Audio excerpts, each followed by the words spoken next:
Within the legislation that you signed into law, do you think it's tougher on law-abiding citizens or on the criminals who want to use those guns?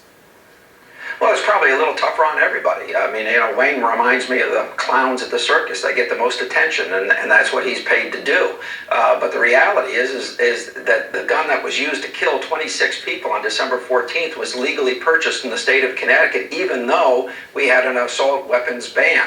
But that there were loopholes in it that you could drive a truck through. I mean, this guy is so out of whack.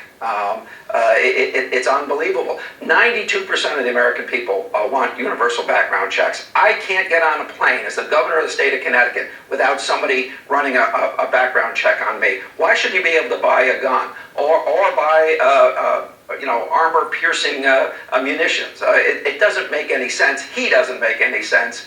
Thus, my reference to the circus.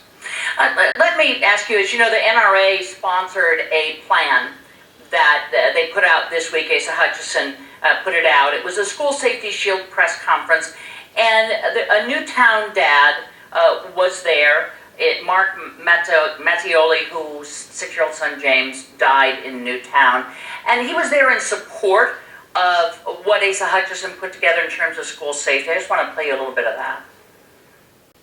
I think politics needs to sort of be set aside here, and I hope this doesn't lead to name calling, but rather this is recommendations for solutions, real solutions that will make our kids safer, and that's what we need. So when you look at what the NRA or the NRA funded report puts out, which is a long list of things, including armed guards in some schools, a pilot program on school threats and mental health, coordination with the government, an online school safety assessment, are there things in there in which both sides could stop the name calling, as he pointed out, and maybe agree to?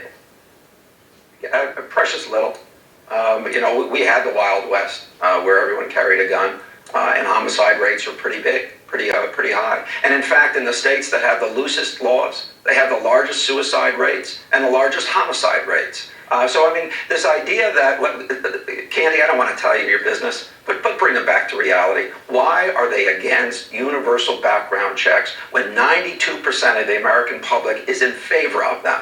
If they can't answer that question, and they can't, Candy, hang on a second, and they can't, what this is about is the ability of the gun industry to sell as many guns to as many people as possible, even if they're deranged, even if they're mentally ill, even if they have a criminal background. They don't care. They want to sell guns.